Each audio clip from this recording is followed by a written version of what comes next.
Larissa, can you hear me? This is Tom McMillan. Yes, I can. I'm on the screen as Lulu. That's my wife's computer. Oh, okay.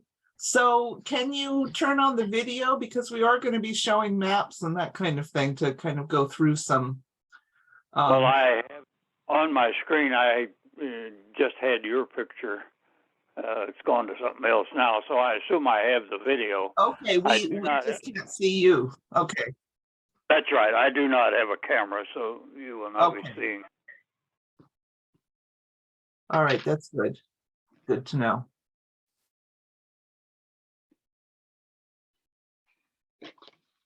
Hi, Larissa, can you hear me fine?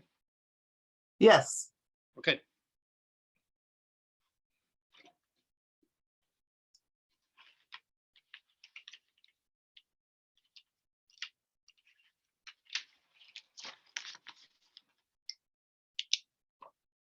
Your draft of the plan mission statement seemed to sum up nicely what we had discussed for those last few meetings.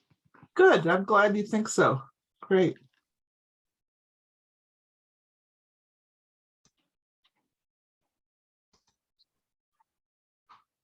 Does anyone else know of folks who are planning to come or maybe running late, or should we get started?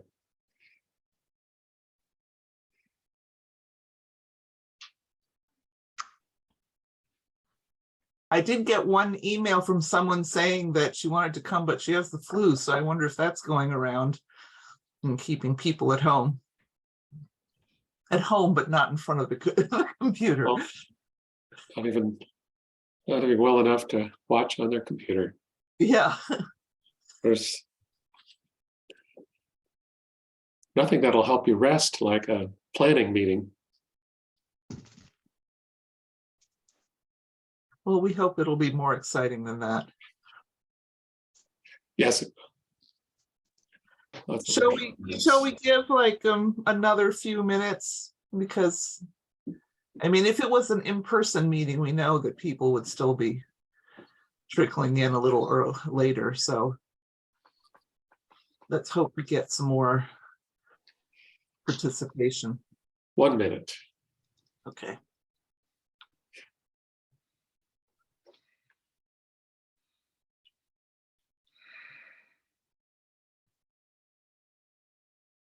So this is why I'm always asking for people to let their, their friends, family, neighbors, etc., know that this is all going on, and that it's, if you live in Exeter, it's worth paying some attention to, because it could affect the way things are over the next 20 years. So.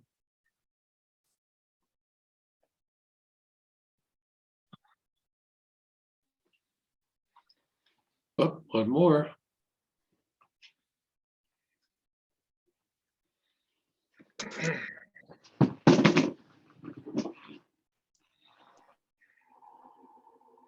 Welcome, Rachel. Hi, thank you.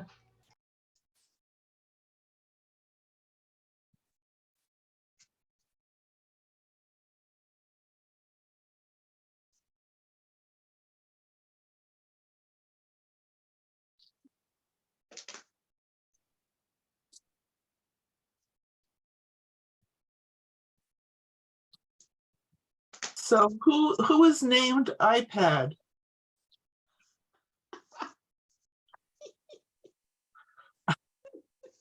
There we go. Hi, it's Rob and Crystal Leonard. Okay. Sorry, I was just asking my husband, can you rename that? He's like, I don't know how. Okay.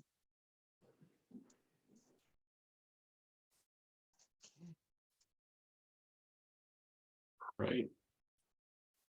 Welcome, Andy.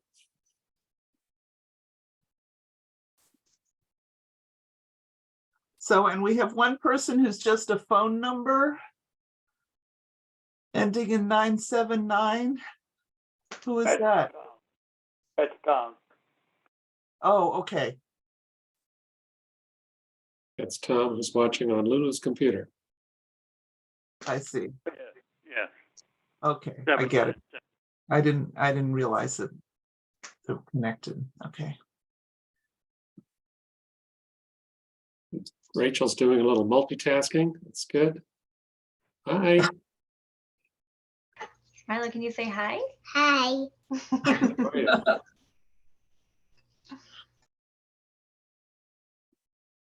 Well, why don't we get started, Larissa? Sure, let's do it. I'm going to share my screen and put up this beautiful PowerPoint. That's the wrong one. Let's see, let's put up this beautiful PowerPoint. Everyone see that? Yes. Well, welcome. As you know, this is a little mini workshop on the question of how we keep our natural, environmental, and historic rural character in the next 20 years, which is part of the current comprehensive plan. We're going to have a brief introduction to what this is all about. And then we're going to break into probably two groups, I think, and give you some opportunity to sort of tell us what you think about different open space resources and what's important to protect and develop and so on. And then we're going to have a brief report back from the groups at 8:15 and then hopefully let you go by 8:30. But I really appreciate you coming out. And Larissa Brown is the sort of leader of our consulting team. I'm Peter Flinker. I'm a sub-consultant to Larissa, and Jack from my office is also on board. But we'll let Larissa say a few words about the comprehensive plan. Thanks, Peter. Can you put the next slide up? Yeah, the objectives of this meeting, and as you may know, there are going to be some subsequent meetings on different topics, is just really to look at the ecological, recreational, cultural, and water supply resources and systems in Exeter. Then, have a discussion about potential priorities for, managing and celebrating these resources and strategies for achieving resource management goals. So we're not going to, make any final decisions here. It's really all about having an opportunity for people who are interested to, learn more about these systems and discuss to find out, what's important to you, what's important to the town in your view, and and how do you think? Oh, here's someone else coming in, Loretta. Different people, what things people agree on and what they might not agree on. Next. So just want to say very briefly something about what this whole process is. Some of you may be more knowledgeable than others about it. Townwide comprehensive plan. It has a 20-year time horizon. It's required by state law. And the previous plan was adopted almost 20 years ago in 2004. And the law says that it has to be, it's governed by the state planning office requirements and guidance. And so I just wanted to list some of the themes that the state planning office says have to be addressed in some way or another by this plan, or we have to be consistent with these themes of statewide importance, which is one is supporting place. That means, what the character of a place is, social equity, public health and safety, stewardship, economic vitality, resiliency, connectivity, and a regional approach. Next. So a comprehensive plan is really about managing change. What's our vision of the future? Can we agree on some goals and policies and then a strategy to achieve the vision? And then very important also is an action plan to put the strategy into operation. So the plan will have an implementation aspect, a plan aspect to it. So it's basically what should we do? How should we do it? Who should be responsible and when should it happen? Next. The plan itself will have a number of different sections that in planning are called elements. So a vision, existing conditions, then a discussion of natural and cultural heritage, housing and residential development, economic development, public facilities, services and infrastructure, sustainability and climate change. And then after we've looked at all these sections, then we have to look at future land use, which may or may not mean some change to regulations, design standards, that type of thing. And then, as I said, an implementation plan, stewardship of the plan, who's responsible for the plan and making it happen, and then the action plan. Next. So just want to make you aware, many of you probably already have signed up on the website for information and events, and encourage you to do so, and also to get friends, family, neighbors, etc. to sign up. And then there's going to be a set of future meetings like this one based on the topic. So one in January that's really looking at sort of a holistic approach to rural community character and economic resilience.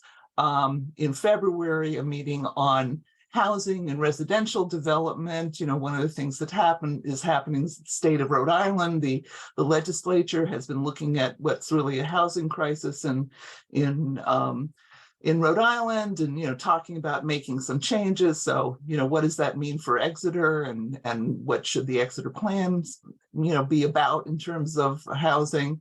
A meeting in March looking at practical options for economic development. Number of people are concerned about what they think of as a high residential tax burden, but at the same time, everyone wants to retain rural character. And then in April, a meeting that really focuses on things like facilities, services, potential land use changes to preserve character at the same time as making improvements. All of this is, of course, on the website, or will be soon. Next. So, Peter, you want to go ahead? Yeah. So as part of the plan, there's been some polling that's already been done, and these are some questions having to do with open space in the town.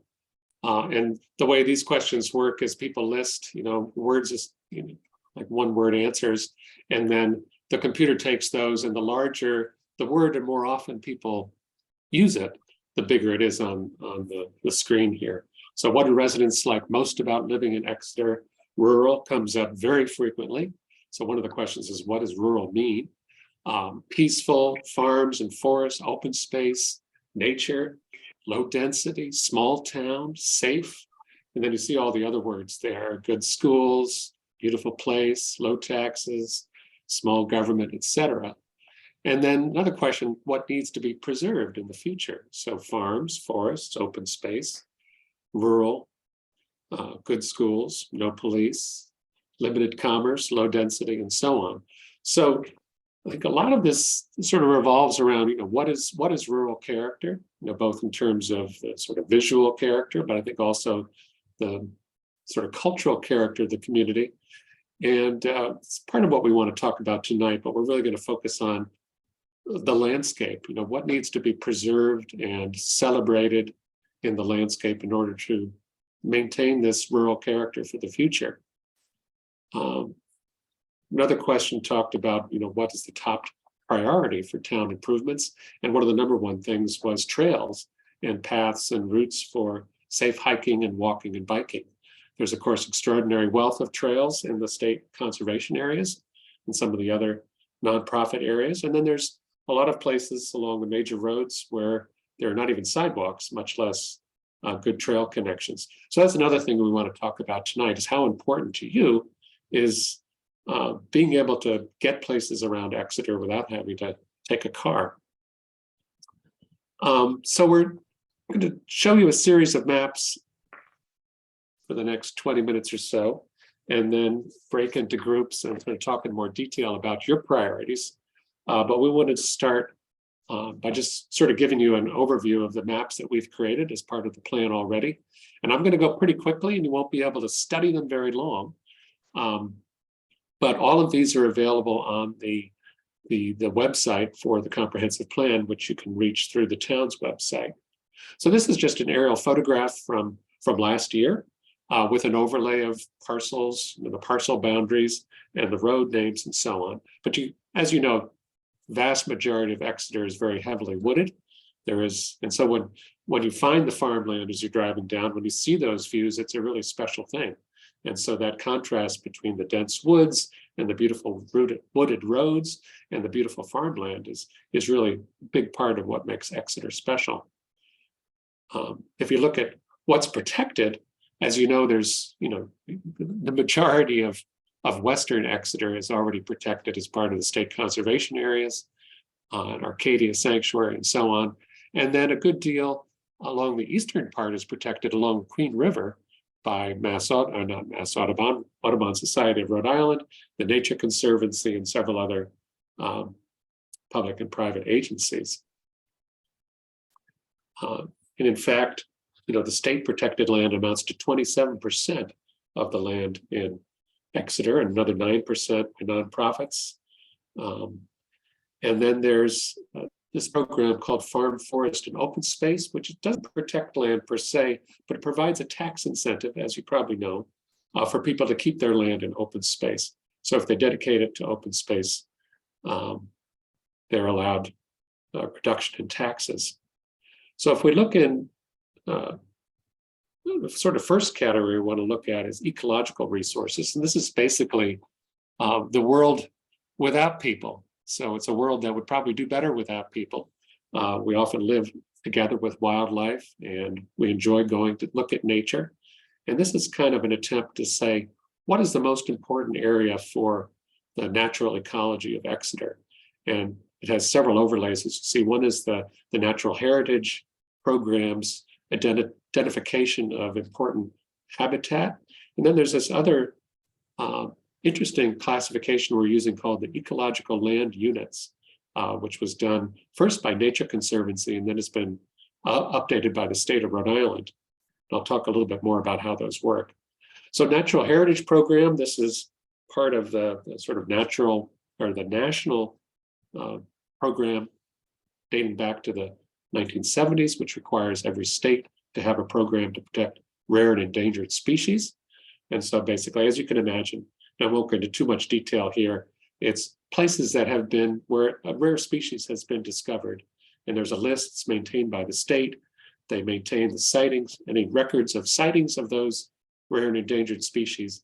And then they attempt to describe, why it's there. And they draw an outline, which is that yellow crosshatching that says this is where you're likely to find this species in the state, such as the ringed bog haunter, which is a great name for a little dragonfly there. The ecological land units is a very interesting program that was started, I think, originally by the Nature Conservancy and then adopted by several states, including Rhode Island. And basically, this is an attempt to say, based on the topography and hydrology of the landscape, basically the form of the land and the way that water drains through it, where are you likely to have rare and endangered species? Where are you likely to have the best habitat? So this is basically saying, we may not have found something interesting there, but where are we likely to find some really interesting plants and animals? And so they've looked at the whole state, and the top 1% they've rated as the best sort of landscapes in terms of ecological value. 6.6% is in the better category. 23%, as you see, is in good, and 32% is above average. So something like 2/3, or I guess that's about 60% total of the landscape is categorized in the state as some kind of ecological value. And then we're also looking at a resource analysis talked about special resource protection water designation. This is mandated by state law. And basically, as you probably know, the Wood River, the Queen River, and the ponds are some of the best water quality in the state, and we want to keep them that way. But there's, some difficulties in maintaining these places. As you know, there's been significant dieback of oaks in particular across the state. Whether you agree that Rhode Island's forests are dying or not, there's been a lot of change in those forests, and certainly a lot of oaks have been dying and are in the process of being replaced by something else, presumably. And there's a lot of reasons for this, but one of the things we want to talk about is how do we respond in terms of our open space strategies for Exeter. How do we respond to ongoing changes in the environment and changes in plant and animal survival that may or may not be connected to climate change? So this is a map of ecological resources again. And so like a lot of these maps, if you put all the information on there in terms of an inventory, it's kind of hard to understand what's important and make decisions about it because there's lots of stuff in lots of places. So what we try to do is create some overlays that say, this is what we think is probably the most important sort of ecological corridors in the town. And part of what we want to talk about tonight is whether or not you think this is a good approach. Oh,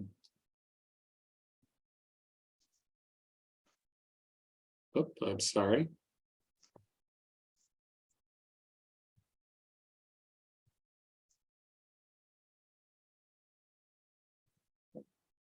There we are, having a little bit of PowerPoint-itis. So the sort of critical part of the sort of ecological systems in the town is what we call the riparian corridors. So basically the channels that the rivers and streams make as they go through the landscape. And these are important connectors in terms of wildlife movement. And they also tend to be associated with wetlands and other habitat that's undisturbed and tends to contain a lot of interesting things. So if we map out the rivers and then we map out the sort of core habitats along the rivers, you basically have most of what's important for ecological value. And then if you overlay what's already protected from that map of protected land, which is shown here in gray, you can see that a lot of the land in the western part of the town has been protected. A lot of that, those key ecological resources. I mean, that's the purpose of creating Arcadia and the other wildlife management areas, was to protect those resources for the future. And you can also see that in the eastern part of the town, a lot of the Queen River corridor has been protected by Rhode Island Audubon Society and the Nature Conservancy and others, but it's not quite as complete. And then there are some significant gaps along some of these tributary streams, which we want to talk about tonight. And if we look at water supply resources, which is very often comes to the top of what people in Southern Rhode Island, South County in general think is important, that also follows the rivers and streams because that's where the aquifers are. So if we look at the dark blue, that's sort of the mapped out aquifers by the state. The recharge area is that crosshatching, and both of that is centered on the Wood River system in the west and the Queen River system in the east. And so if you overlay the rivers on that and the core sort of aquifer recharge area, you can start to see what's really important. And then again, if you overlay the protected land, you see that there's pretty good protection for the aquifer in the Wood River system. There's good protection for the core of the Queen River aquifer, but a lot of these areas that are contributing to the Queen River aquifer are not protected.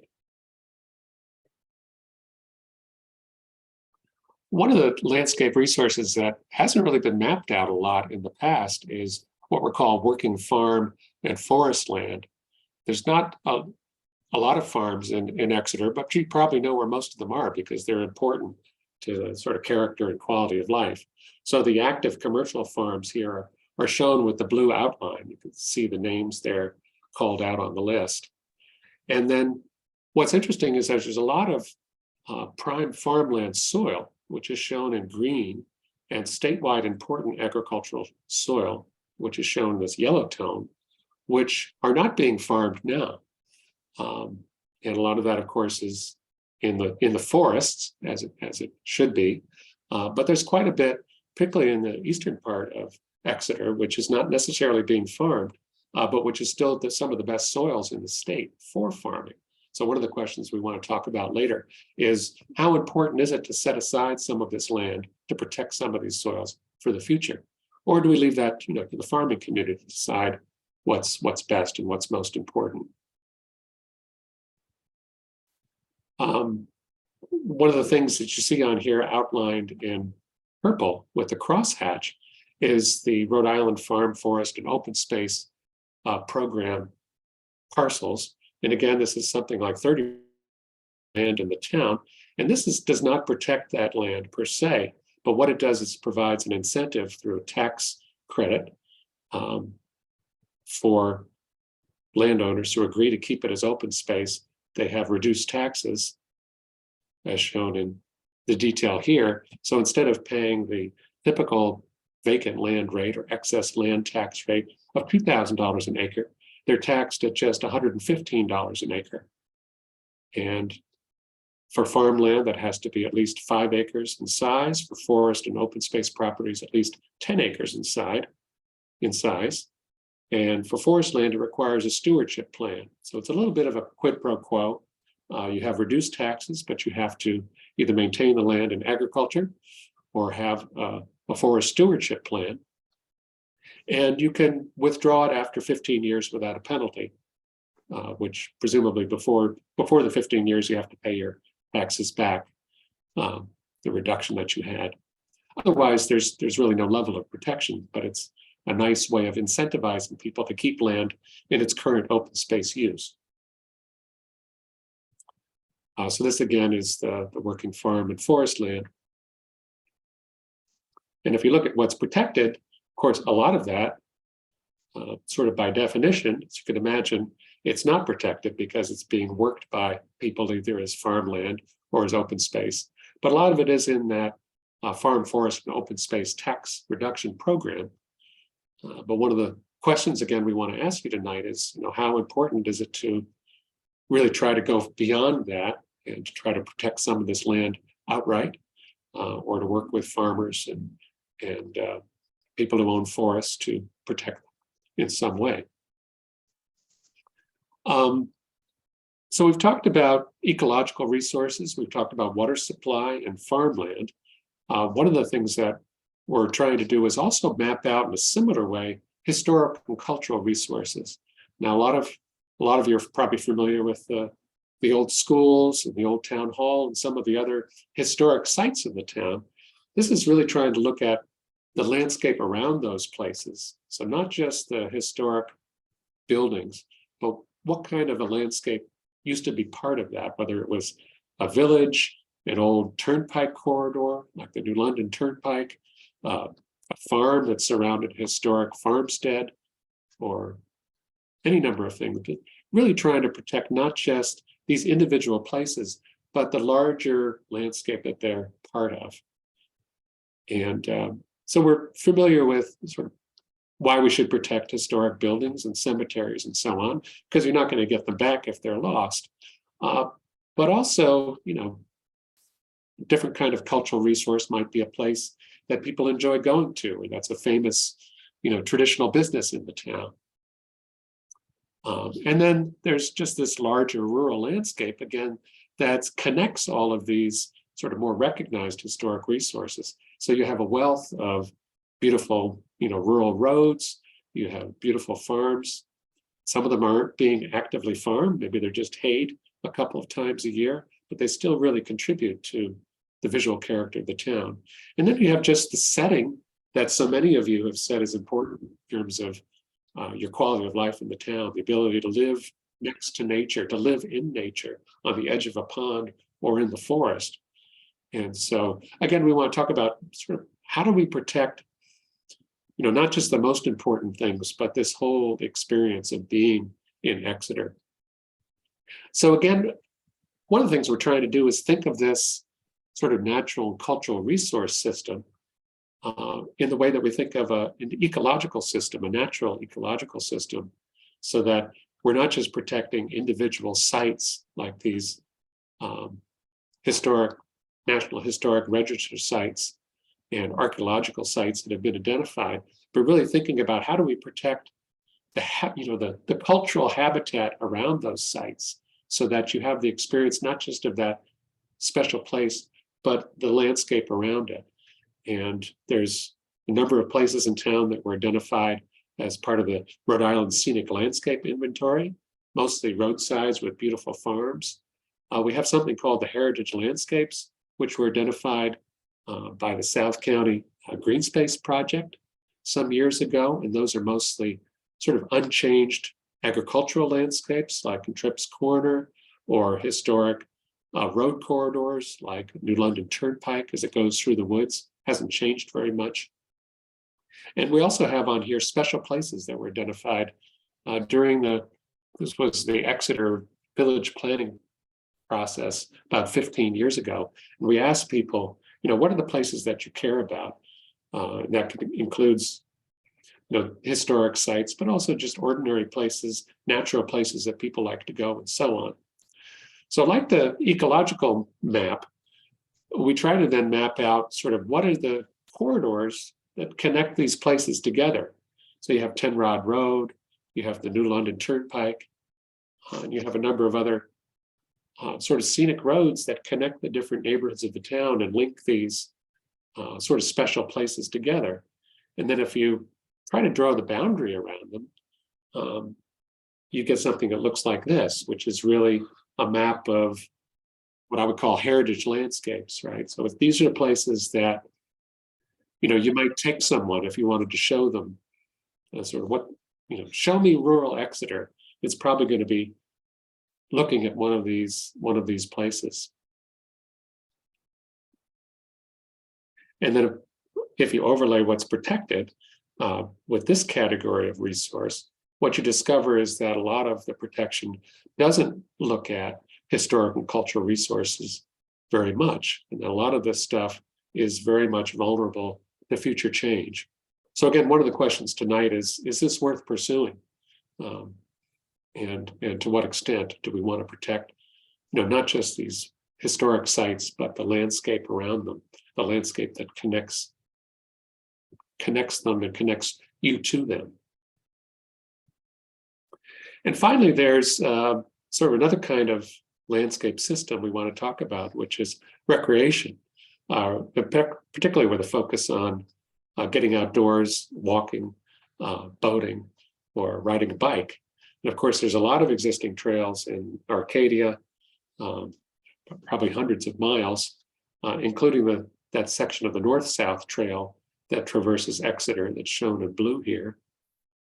There's a couple of state-designated bike routes, on Route 3, Route 102, which are routes in that the road is wide enough that you can ride a bike without getting hit by a car, not necessarily because it's the most exciting place to ride a bike.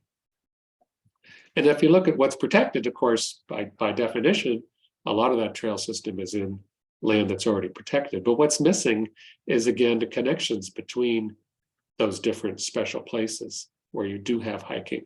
So one question we want to ask tonight, is it worth, as we're pursuing this comprehensive plan, is it worth trying to create a vision for a future town-wide trail system, which could include, in purple here, dedicated bike routes, which could be a combination of on-road bike lanes, maybe some off-road bike paths, if that's appropriate, but basically looking at how do we connect across the town using a bike and make it safe and make it something that's a place people want to go.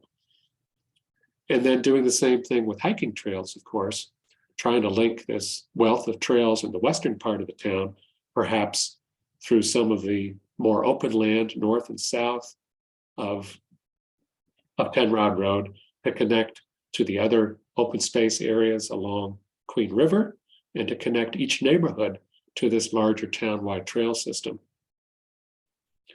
So this is, again, something we want to sort of get your feedback on tonight as to whether you think this is an idea which is worth pursuing. And again, a lot of that would have to happen on land that's not protected now. So, Peter, course, could I just ask, sure. someone sent a message saying that she couldn't see that last map. She was still seeing the cultural map.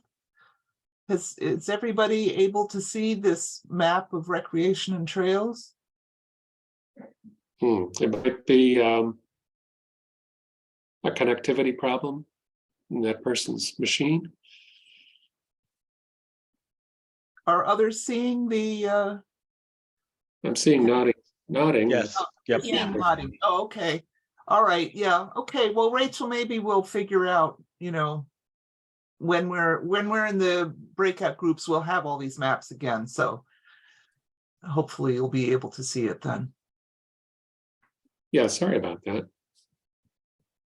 So of course, once you do these sort of mapping out these sort of simple maps of these different landscape systems, you can overlay them together, which, as you will see, is kind of fun. So here's the map of sort of core ecological systems. Again, this is the river corridors and the important wildlife habitat and ecological land units along them. If you overlay the natural cultural landscape system, you can see already there's sort of an interesting interplay between the sort of natural system and the cultural system.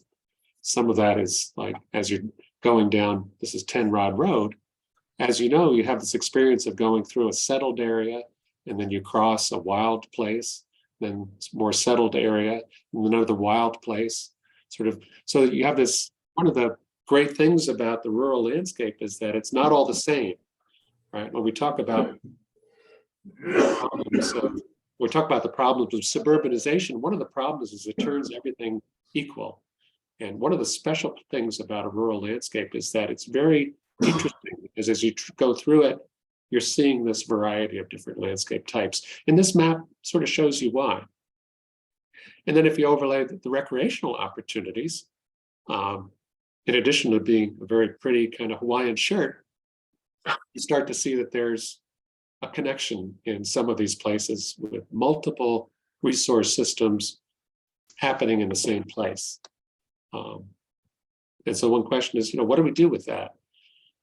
If you look at, again, overlaying what's already protected, you can see a lot of these interesting places that have a great variety of natural and cultural and recreational resources are not protected at all.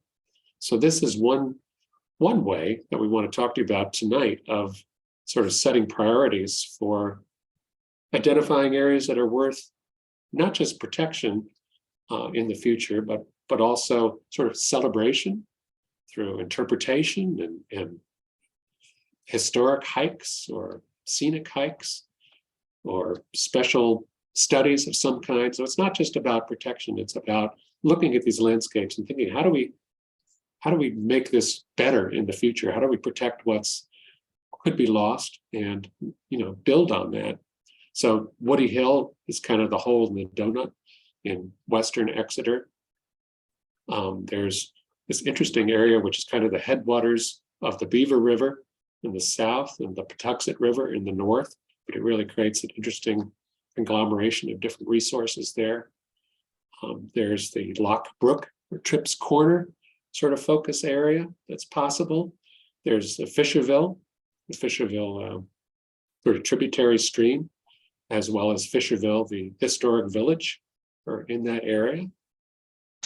And then the Upper Queen River, which is sort of the last part of the Queen River that be protected. But it has, one of the reasons it hasn't been protected is that it's already partly developed, which is an interesting question. It's like if you focus only on protecting the most important natural resources, you sort of set aside the ones that already have something going on, even though those might be very beautiful places with historic landscapes and so on. So I think that's partly the reason why this area hasn't been protected more in the past. And then similarly, the area around Exeter Road has a really interesting combination of sort of natural stream corridors and historic agricultural landscapes and recreational opportunities all happening in a small area. So what we want to do is break into, I think, probably two groups. Jack, does that make sense? Actually, I think we decided to do three, and we'll have about 7 people in each. All right, because we want to let each of you have a chance to sort of talk to us, answer some questions about these maps and get some feedback. And we don't have a whole lot of time tonight, so hoping that'll be an efficient way to get at it. But what is this for? I mean, it's about setting priorities, for conservation, which could be used by the land trust. But also it's about lots of other things like guiding regulatory decisions that the planning board and others are making in terms of site plan review and permitting. It's about, providing guidance to landowners and developers before they come before the boards to say, this is what the town thinks is important. So if you have a big piece of land, maybe develop this part, but leave this part alone. It's about, helping the historic society prioritize what should be interpreted and studied further as they work to protect and celebrate sort of the heritage and history of the town. It's about, perhaps, hopefully, inspiring and guiding trail planning and construction to make some of those links. And it's one of the things we want to talk about is how do we support local farmers and identify opportunities for expanding agriculture, if that's appropriate in the future. And do we do that by supporting farmers who are actively farming, or do we do it by trying to protect farmland soil that may not be being farmed right now, or both? So we're going to break into those groups shortly. Each of you will have a facilitator who will ask you these questions, and we'll have these slides available to go back and look at. So which of these resources or systems of resources is most important to you individually, and which ones do you think the town should be focused on for the good of all, perhaps? And then should the town focus on filling gaps that have these multiple overlapping resources and recreational opportunities, or should we be focused on one type of resource or another? Are there any questions before we break up? And we can certainly answer more questions in our groups. All right, everyone is stunned by this waterfall of information. Hopefully it's not too much. How are we doing in terms of being able to break up, Jack? I think we're all set, so I'm going to press the button. All right, and then we will hope for the best. And about 7 or so of us are going to stay in the main room, and that'll be our own group and we'll be in the main room, and there'll be 2 other groups. And if for some reason you find yourself floating alone in space, hang up and dial back in, and hopefully we'll find you. All right. All right, Jack.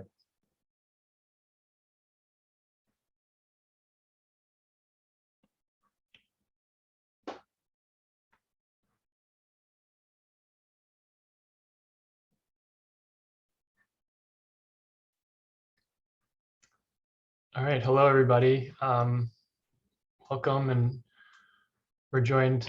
My name is Jack. I work with Peter at Dodson and Flinker, and I'm joined with Bill DePasquale. Do you want to introduce yourself as well, Bill? Sure thing. Thank you all for spending time with us tonight. It's really exciting culmination of a lot of work that the consultants have put together to date. I just came from a planning board meeting. My name is Bill DePasquale. I'm a certified planner. Been planning for 35 years. I came to this great town about 1.5 years ago. We jump-started the comprehensive planning process, and you can see with the data that we're creating here. We really have some exciting discussions that we're going to have as a group, setting priorities, guiding our great town for the next couple of decades, and kind of discussing some questions as to development of policies, objectives based on some of the great mapping we saw tonight. I think what was really impressive with me is when you combine the different data sources, and all of a sudden you have these overlays of decisions and potential and opportunities. And I think that's what we're looking for throughout the process, is to get the feedback from all our constituents, and really kind of set these priorities as we go forward over a myriad of different avenues. We talked about historic preservation, we talked about guidance for development, we talked about maybe some regulatory changes that could incorporate with the values that we see in these maps and we want to preserve as a community. And I'm really looking forward to hearing what the group has to say tonight. Yeah. Thanks. Great. Yeah, so we have this opportunity now to talk as a group, and I think it'd be great, since we're a fairly small group, if we just briefly introduce ourselves, and where you live and what brings you to tonight's meeting in 30 seconds, and we just get to know who we're talking to tonight. So once again, my name is Jack. I work with Peter Flinker, Dodson and Flinker. We're based in Northampton, Massachusetts. And I've been working on this plan, working on creating the maps for the plan, and working on the natural resources, open space, cultural and historic resources, and transportation elements. And excited to be here tonight. So I'm just gonna pass it, since I don't know if we all see the same thing in our screens. I'm gonna pass it to Stephanie, because I see you on my upper left-hand screen. If you wouldn't mind introducing yourself briefly. Oh, you're muted actually, Stephanie. And Rachel and Lisa and Kim, if you feel comfortable turning on your video, that might help with the discussion. If not, that's fine. But it'd be great to see you if you feel comfortable with that. Hi, I'm Stephanie Chafee. I own the land that Wild Harmony Farm is on. So we are Weehoo's Farm, known on the map as Danforth Estate. I think that's what I saw. So we have a pretty large piece of land in the center of Exeter that we're trying to save. And it's getting harder and harder today to do so, but would love to see Exeter remain very rural. I've lived on and off the farm since 1978. And I can say one of the things I find most disturbing is the volume of traffic. It gets harder and harder to get out of the driveway at certain times of the day. So certainly I want to see Exeter remain rural, and I want to manage those viewscapes that you talked about. And the other thing, Bill knows, devastating to see these developments coming up on along Route 3 who get away with doing these things due to, Bill, I don't know what you said, but even though they're non-conforming, they still can be non-conforming when they upgrade their facilities. And so certainly that is of concern to me. How do we keep Exeter looking like Exeter and keeping ourselves rural, which would mean not a whole lot more building. That's just my point of view. All right, Thank thank you for that introduction, Stephanie. Great. And Lisa, would you like to introduce yourself? Hi, I am Lisa. I'm not going to put my video on because I'm not looking too well tonight. I didn't expect to join. I just forgot about it. But I live down in Yagoo Valley. I've been living here about 27 years, and it's just disappointing to me sometimes to see the building that's going on. I moved from Cranston down to Exeter, and I like the ruralness of Exeter.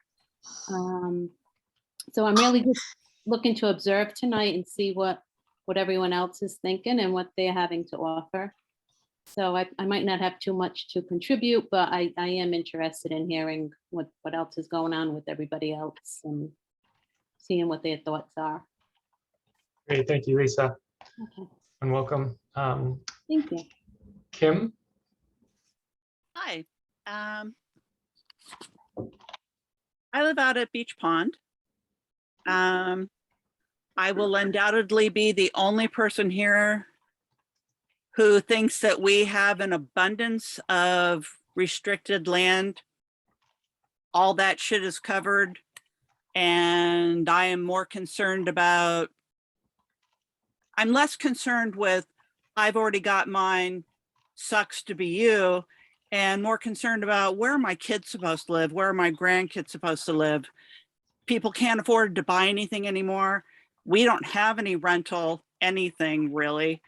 Our affordable housing situation is a non-starter. And I don't think that people are the epitome of evil. All right, thank you, Kim. Peg. Hi, so I'm Peg Gregoire. I moved to Exeter in July, so brand new to the town. I had lived in North Kingstown for about 10 years, and that was getting too busy for me. North Kingstown is even continuing to get busier. And then moved out to Westbrook, Connecticut, which is very country. So when we were fortunate enough to come back to Rhode Island in July, we wanted a country setting like that, and we chose Exeter. It's just beautiful. I just care a lot about trails, water, country, quiet. I want to maintain that, but I also want to think about the future. It's very intriguing to think about the next 20 years. I've heard a lot since I've been here in July about this whole hydroponic, perhaps, project over at Shartner Farms. And I would love to just know more of the truth about hydroponic and what is good and what is bad and what should we consider for the future of farming in Exeter. Just get more educated on it and be careful with our decisions. And I live in Beechwood Estates. I'm sorry, I forgot to say that, which is in the Yagu Valley area, development built like in the 1990s, but with nice big, 2-acre properties. So feel very fortunate. Great. Thank you. And Rachel, I think you're the last. Hi, everyone. I'm Rachel. I live over by the Exeter Country Club area. I grew up here and I've lived here my whole life. So just was interested to see what was going on and what was going to be talked about tonight. All right, thank you for those introductions. Great to have a few people in the room and people with different backgrounds and reasons for being here. Thanks for sharing those. And I think that can help with a richer discussion. What we're going to start out is thinking about everything that was in the presentation. I'm going to share my screen and share some of the questions that we're going to be thinking about again.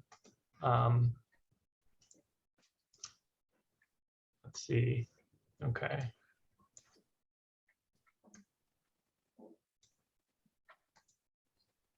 Is this showing up for everybody? Can you see this? Okay, Yes. Okay. Let me go into presentation view. All right. So we looked at all these different ways of thinking about land and what we refer to as the resources or systems, from natural ecological resources to cultural resources and systems and trails. And so thinking about those and the different components to Exeter, what seems most important to you, and then what seems most important to the town and to the town's future.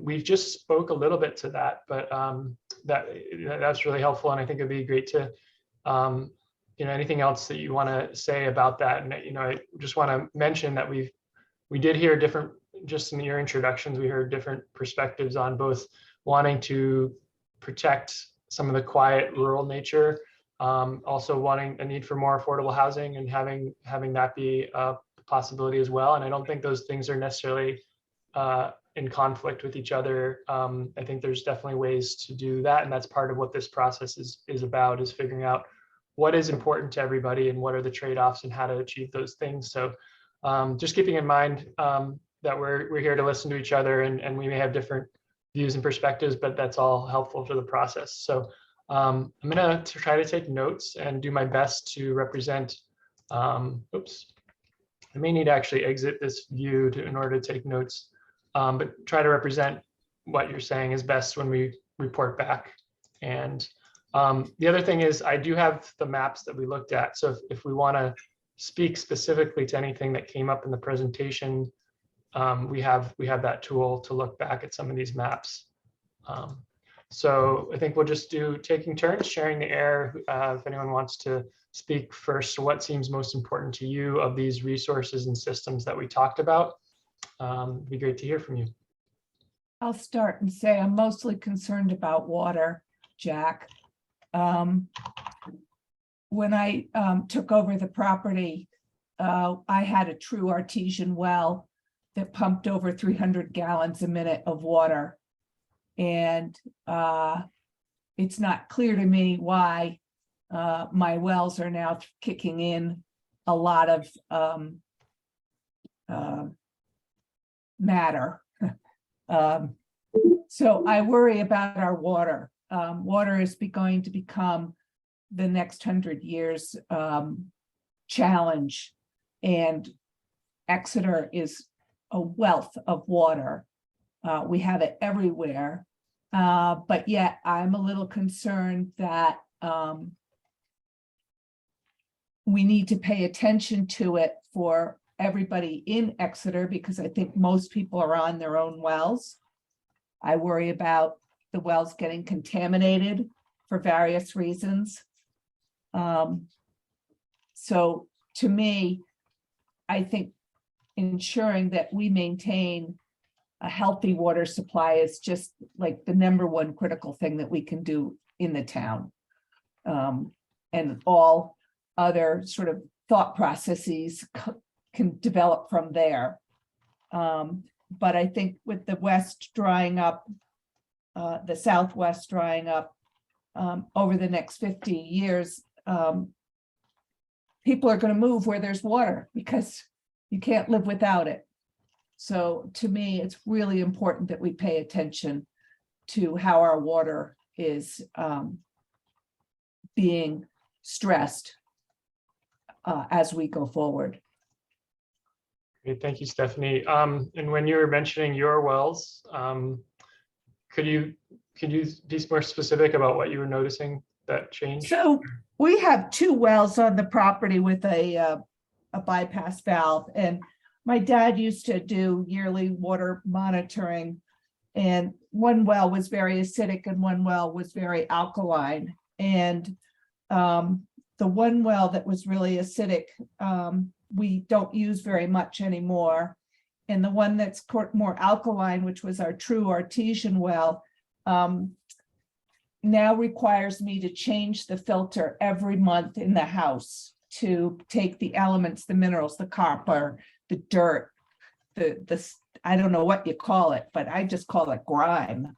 That we've never, I never had to have a water filter before in the house, but if I didn't have one now, the washing machine would be gone and the dishwasher would be gone because all of this stuff is coming up in the wells now. And we didn't used to have that. So it's a big change. Our water has changed. Thank you.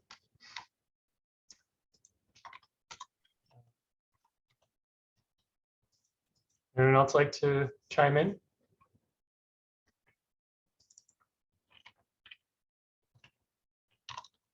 I would say maintaining our, trails, the beautiful trails in Exeter. I think that it is critically important to the education of children to be able to get out onto, these well-maintained areas and explore nature and be outside.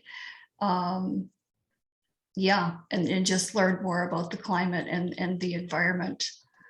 And I know it's really difficult, a lot of us have been to, I'm not talking just Exeter, but anywhere where you think you're gonna, get off into a nice maintained trail, and then it's a big old mess, and it's really disappointing because the infrastructure just isn't there anymore to maintain the trails, and it's a hazard from, ticks and long grass and all of that.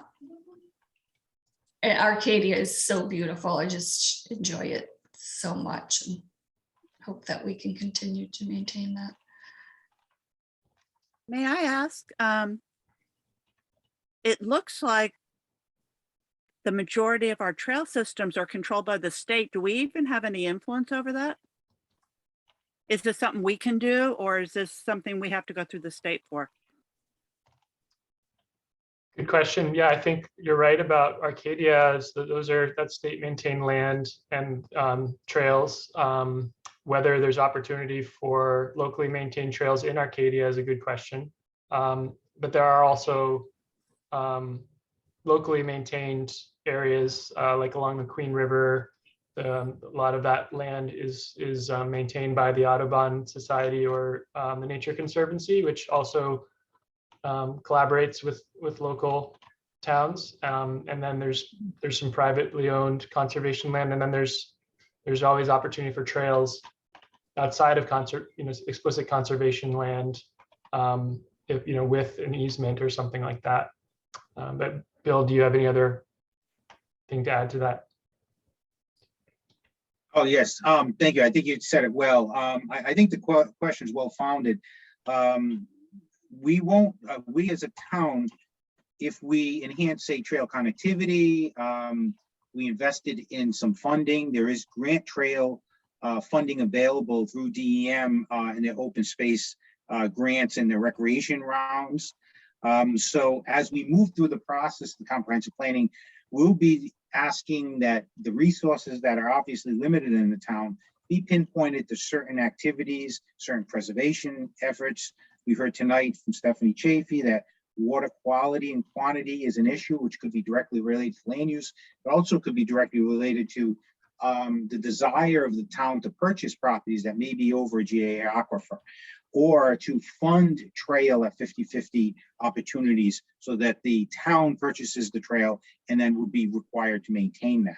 But the answer to the direct question is, we don't have a direct say on state control trails in terms of maintenance, but we do have a direct control of pointing resources for additional trail connections. I think some of the maps showed that there was a disconnect, and maybe there's an opportunity to connect both the east and west in terms of trail systems. I think it also on the water quality end showed that the eastern half of the town may be settled for maybe additional types of preservation for the groundwater quality. Again, resources that are all going to have to be at one point, this is the easy point, to pointed toward a set of priorities as we move forward. All great points tonight, and this is exactly why we're doing this. That's all I can add to that, Jack. Thank you. Tim, did that more or less answer your question, or?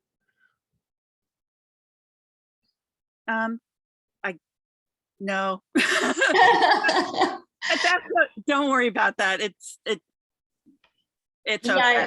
I feel like my interpretation is it's really the trail system is really a combination that can be town and there can be state, resources and focus and applications. Correct. It can be a combination of both local trails.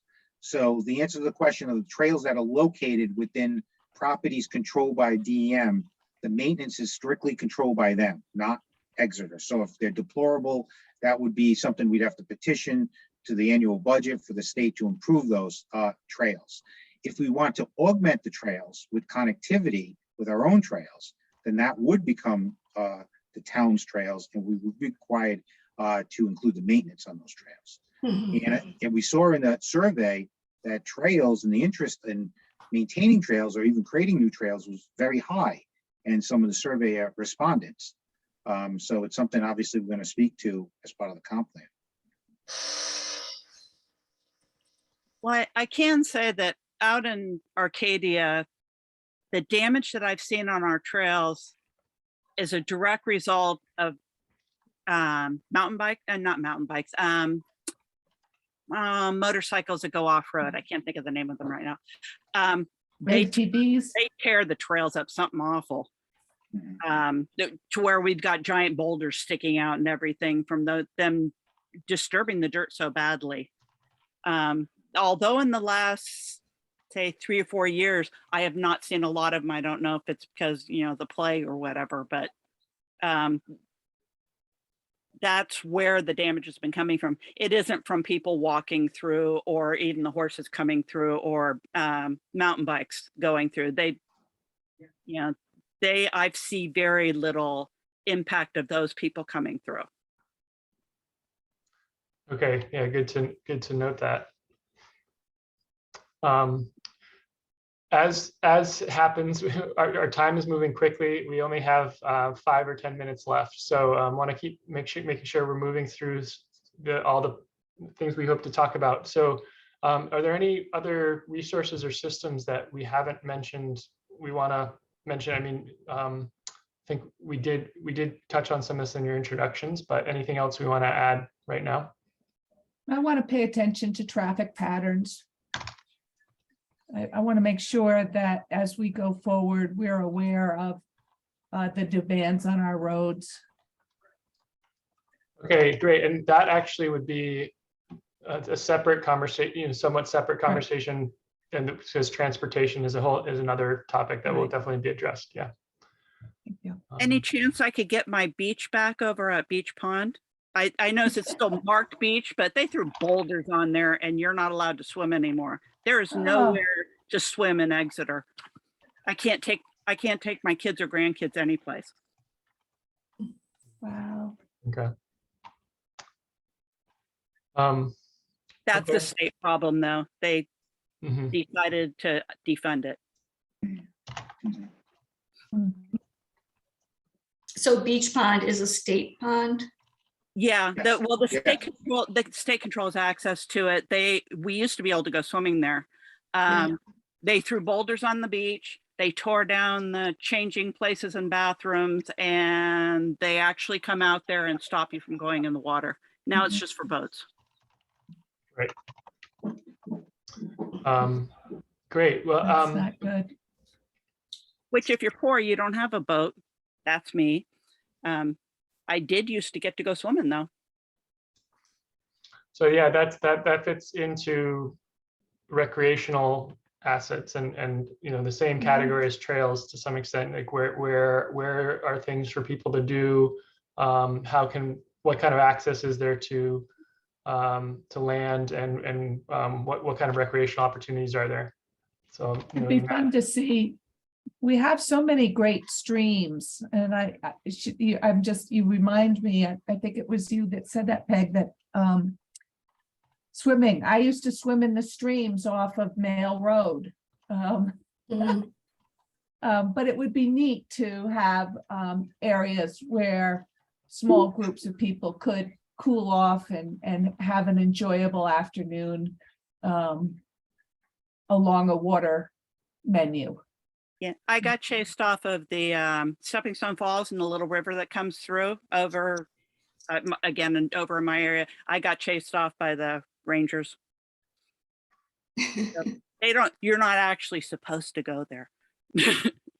Heck, we should probably know, this is very interesting listening to this conversation. I'm old enough to remember, when these areas were also accessible much more today, that even though they may be mapped as opportunities, we should probably have some kind of asterisk that, listen, they're under state control, and if these areas are defunded, some of these resources are maybe limited in terms of what they provide, and that may not be understood when you just look at a map that looks like there's tons of resources in the management area.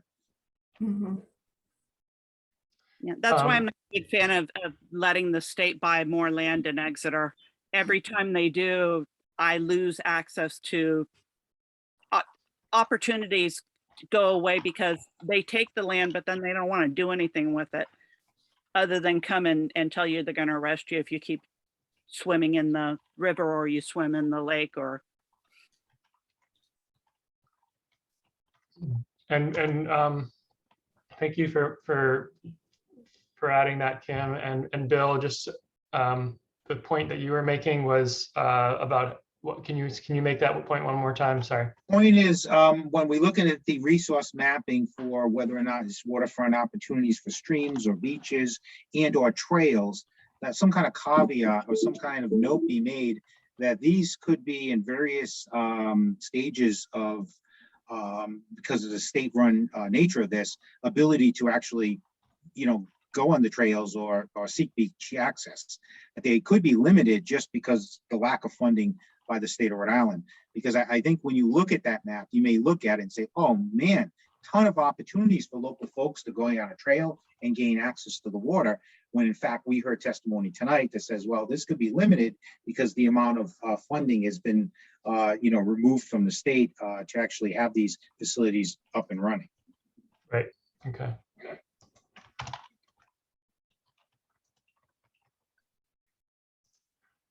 Great. Our second question is related to how the town should. So we just talked about things that are important to people. Now we're thinking about what the town should do to think about how to manage these resources or achieve these goals. And specifically, the question's asking about when we looked at this map that had overlays of multiple resources, the green being ecological corridors along the rivers, overlapped by the yellow and red, which are cultural landscapes. And then we have the trails in green and purple. How should the town go about prioritizing these, and whether that means protecting more land? And currently the town has a rural land trust, and a couple of rural land trust members are here tonight in other groups. But the town does not actually own any land. And is this something that is of concern, or related to some of the things we've already been talking about? And this question is, should the town try to fill in some of these gaps in terms of setting aside some of this land to preserve or celebrate these resources?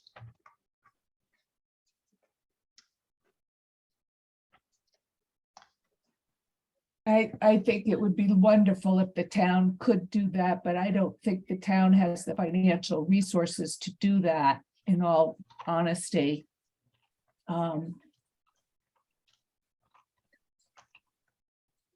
think more importantly is for us to really have a great comprehensive plan that we can stick to, that encourages us for land conservation and development in appropriate areas.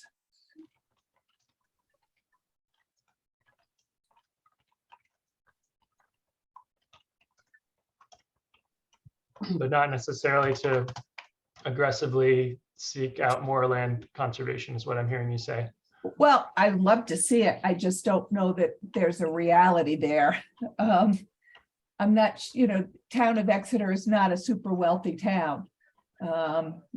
It's just going to be challenging. And yeah, as a really high priority thing, I'm looking at really long trails and wondering, what marginal gain am I going to get by hooking trails together? When are they really long? So are they really so short, and the access really that limited that that's where money and effort should be put?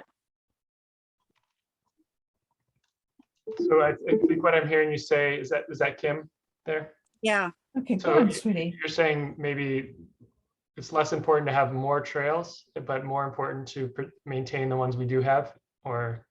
It's the trails there are a lot of very long trails, and I don't think access is really all that limited. The demand for something like that, I think, should be considering how much we already have. That should be a lesser priority, hooking trails together. It's an expense that we'd be acquiring for really a marginal gain. What do you think would be a better priority? And you may have already talked to this, but I just wanted to ask.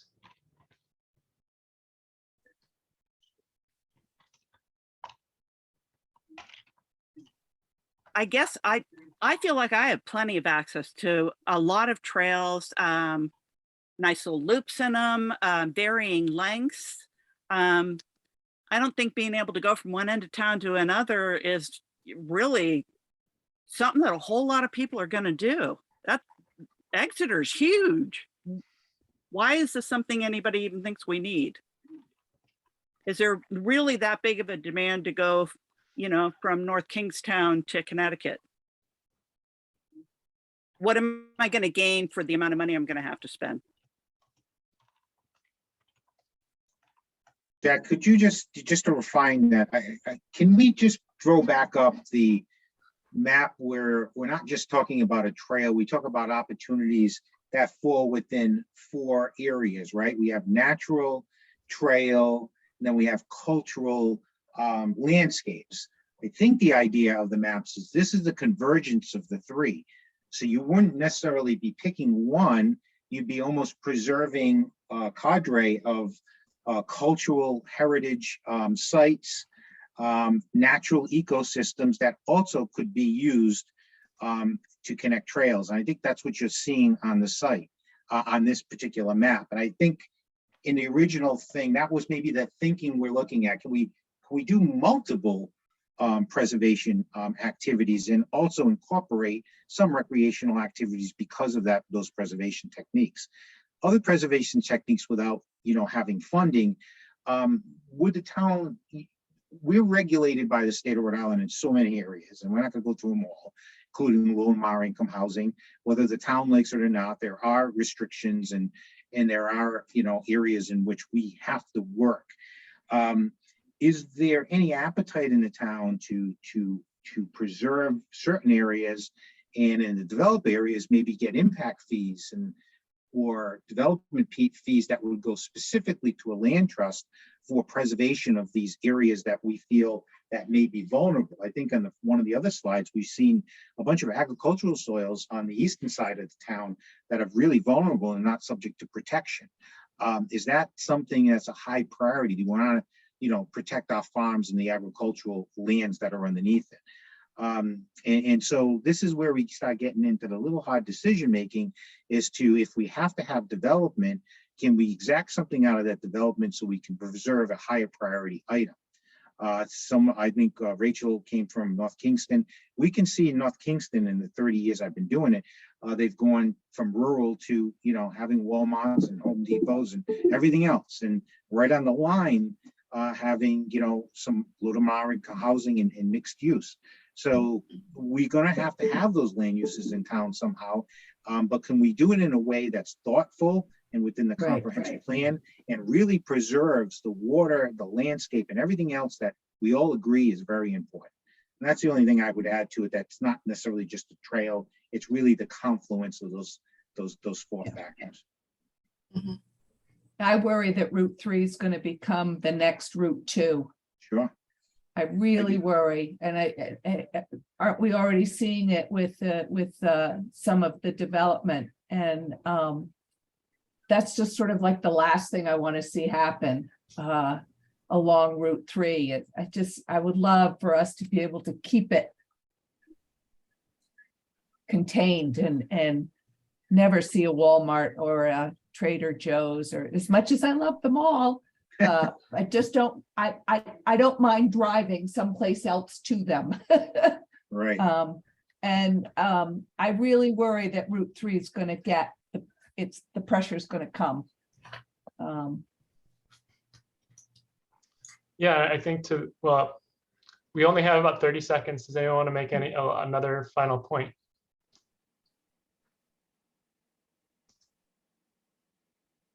We're going to then regroup and share back.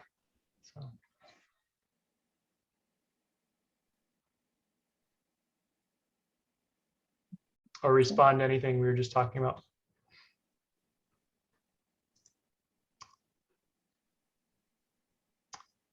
It's really great to hear all of your thoughts tonight. It always feels like there's not enough time to, the conversation just gets started and then we have to come back. But thank you for sharing, and good to talk with you. And as you saw, I tried to take notes, and please continue to stay informed and involved because your input's helpful. So. And I just want to say one thing as a town planner. This is really important. This is a process, right? We talk about only one element of 15 that's going to be involved. It doesn't stop here. It doesn't stop here tonight. We're accessible here in Town Hall. We have a great website that will take digital input. We take every piece of information very seriously, because ultimately it's your town, and we need to get all that information and everyone's thoughts on both sides before we can go forward and take the resources. Thanks, Jack. I know you got to go back. Yeah, and I didn't realize the whole room was here. I'm sorry. Okay. We have returned. Yeah. And had a great conversation. So we wanted to have a quick wrap up, just hear if there's any key takeaways from, do we have 3 different breakouts? Yes. Right. Larissa, you want to go first? Yeah, we had a very interesting conversation and had a couple of people who are, linked to important organizations in our group. One was Brian Lisinski, who's the new head of the Exeter Rural Land Trust, and then Nan Quinlan, who works very closely with the Wild and Scenic Stewardship Organization, that which includes the whole sort of Pawcatuck watershed, and is very focused on the rivers. So there are a number of things. I mean, what it comes down to on one level is everybody would like to do everything that you could do. But one of Brian's felt that the first things we should think about as being from the point of view of the landscape of the Rural Land Trust is to link the patchwork of protected lands around the Queens River, and then also look at the Beaver River headwaters area, because if you recall in the maps, that was one of the areas where there was sort of the least existing protected land and that kind of thing.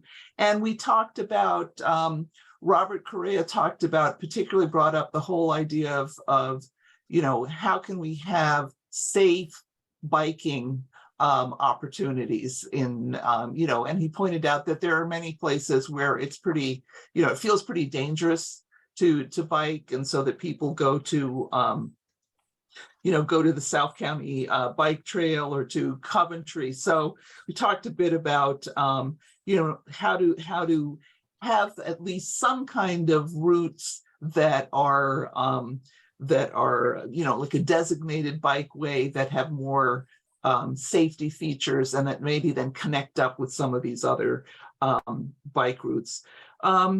Then Nan told us a lot about kinds of things that the that the Wild and Scenic area has been doing, and they have sort of tremendous activities, which now that COVID isn't keeping us all at home, maybe we'll have, they can work on that.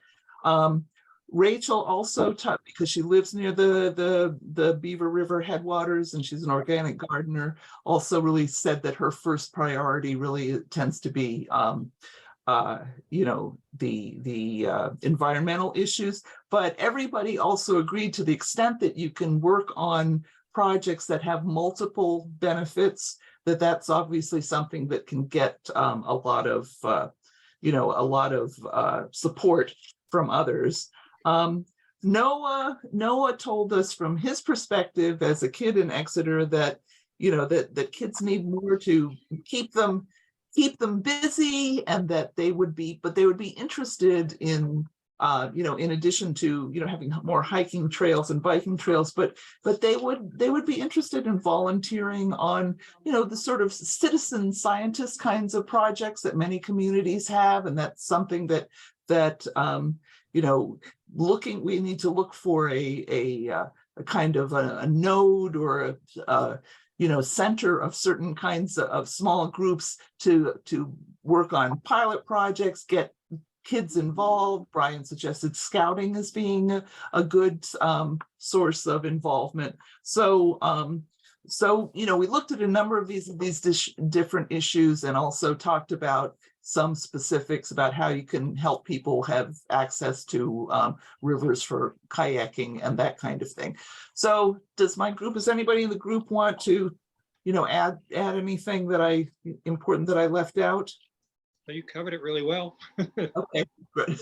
Great job. Really. Thanks.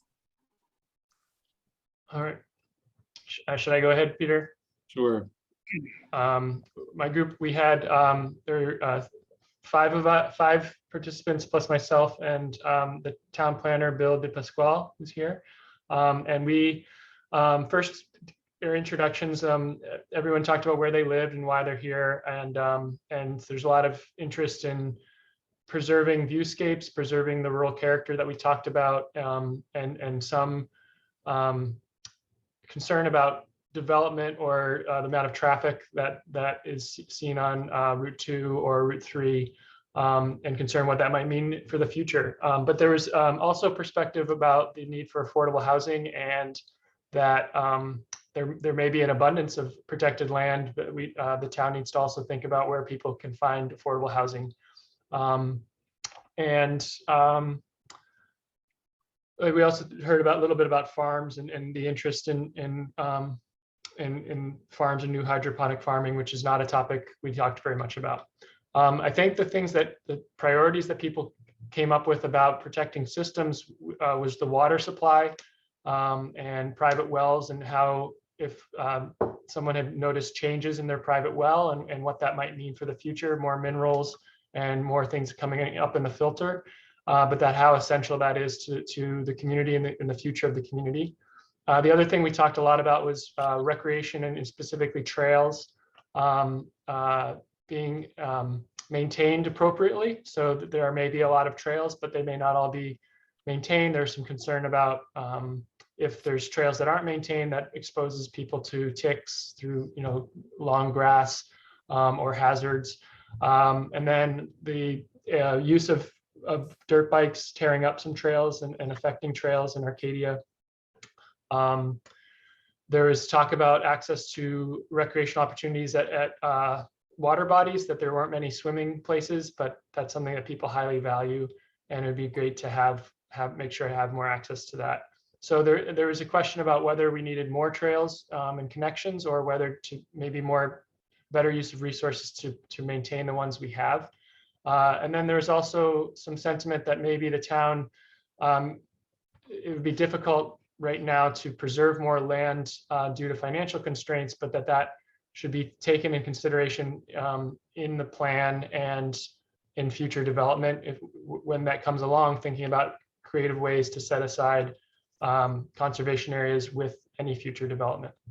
And I'll pass it on to Peter, unless there's anything else anyone would like to add. Great job. Okay. I think we heard echoes of a lot of the same questions. I think overall, there were several people who supported the idea of focusing on these sort of multiple resource corridors, thinking about how we do many things in one space. But I think when we talked further, it was like, I think more of an emphasis in our group on wildlife habitat and water supply, particularly the Queen River corridor, trying to consolidate that, as other people have mentioned. As opposed to, I think there's some skepticism, perhaps, on whether we need or can create sort of townwide biking or hiking networks. And since we have, Arcadia has so many trails you can go and walk there, so many miles, you need to be able to connect across the town. And is that possible? So I think that's kind of an open question. Yeah. I think I heard some concern about how we shape development, control development, not just of houses, but solar farms and other things that are changing the character of the rural landscape. And there were some questions about, how does zoning really impact that, and what can we do about that? So we'll think more about those questions. And then protecting, I think people recognize the importance of the scenic roadsides, particularly 102, and how that's really an important corridor for everybody who travels it or lives along it. And how do we again protect that from inappropriate forms of development? And we talked a little bit about agriculture, and again, somebody said it's a complicated subject in Exeter, and I agree, particularly because you have a lot of small farms that are doing interesting things, but are they really viable? Does the town want to invest in supporting something that may not be viable in the future? And then what about the farms that are evolving into something else, perhaps to become more economically viable or to develop a different business model? And is there a difference between small local farms and the larger corporate farms? I guess they're all local by definition, but some of them are obviously managed in a more corporate way. So that's another question we're going to think more about. Is there anything else that our group wants to bring forward? No, thanks, Peter. Okay. I'll just note that I think there's a comment in the chat also about farmers markets and how to continue to have robust farmers market.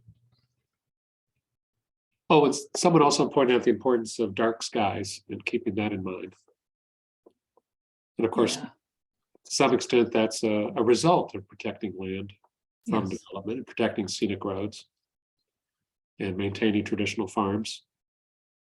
So Speaking of dark skies, it's the Geminid meteor shower tonight. So when you're all done, you should all go watch it. It's beautiful. Oh. Whose media shower, Rachel? Geminid, it's near the Gemini constellation, but it's one of the best meteor showers of the year, and it's right now. Wow. Well, we've come to the end of this wonderful discussion, and I really appreciate you all coming out tonight. And again, all of the maps are available on the website. And you can comment on them. The website is set up so that you can leave comments on the map. If you see something either that you think is incorrect, or you see something that is that you think should be added, you can let us know directly or through the chat right here, or you can put it right on that website. Feel free to reach out to myself. I'm here, Town Planner Bill DePasquale. If you want to come up here, drop me a piece of paper, send me an email, text, anything Bill, like that. Could you put in the meeting chat how to reach out to you, please? Absolutely, I'll do it right Thanks, now. Bill. That would help me because I want to make sure I get right to you. Thank you. And please do go on. I put the Wild and Scenic Rivers website. We are getting small grants up to $4,000. It's a 1.5 page or about 14 questions you have to fill out in the application. It's due December 29th.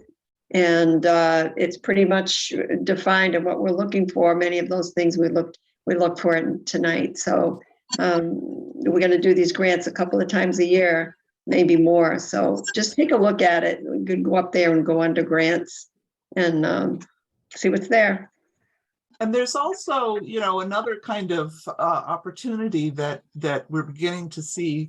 There was recently in the Providence Journal an op-ed by the head of the Rhode Island Infrastructure Bank, and he pointed out all the federal money that's going to be available for all kinds of projects, including green projects. I mean, it's not just, highways and what we call gray infrastructure, but also for green infrastructure. Plus there are going to be other sources of federal money in the next few years. So this is an opportunity for Exeter for people to think, okay, is there something we really agree on that we want?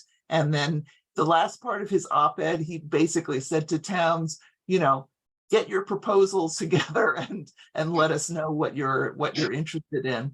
So I just want to say that I'm really grateful that you all signed up for this, and let people that hear about it, and if you found it useful, let them know that. And I think one of the things that's very useful is a way of that people can talk to each other about all these issues. And that's why we're going to be having more of these kinds of meetings. If you have any thoughts, pro or con, of having virtual meetings as opposed to in-person meetings, we'd also be interested in hearing that. We made them virtual because we thought we might be, it might be easier for people to participate, but that always depends. So just want to remind you, if you haven't signed up on the website, Exeter 2044.com, please do so. So we get you on the list. There will be every month there will be a meeting for the public between January and April, and then we're considering whether in May, excuse me, to have an in-person open house or another type of virtual meeting. So we're moving ahead here, and would love to have even more people participate. So if you have any ideas about how to attract more people, that's also something we'd love to hear from you. I put my email in the chat along with sending my name separately. If anybody has a question or wants any help with anything. Thank you. Question, Sure. if you can hear me. I was just wondering, because it was probably, I don't even know now, when you guys put the site out, I think over a month ago. I got the notification via mail, which I understand, not everyone has email, but can you send notifications out through email? I thought we did put emails in when we signed up on the site. Maybe I just didn't get it. I didn't get this one either. Brian forwarded it to me, and I did sign up on the website. Yeah, Well, I'm thinking that might be why you don't have a lot of participants, I don't know if that went out. We have about almost, I think it's 169 people signed up, and I did send a mass email. In fact, I sent two. I sent one a while ago, and then I sent a reminder yesterday. So if you did anybody get those on the call? I did. I'm sorry. Oh, okay. Yes, I got an email.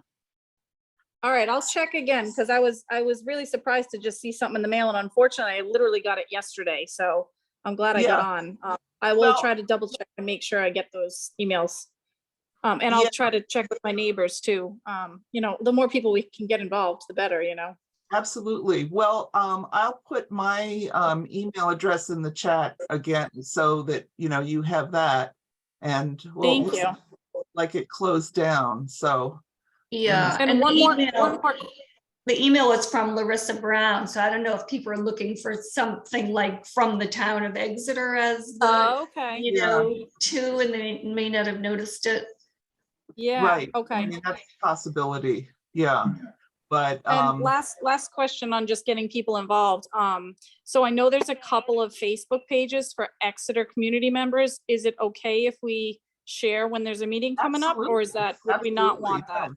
I've encouraged members of our committee to post the meetings. So anything that you can do through social media would be fantastic, and I would really appreciate it.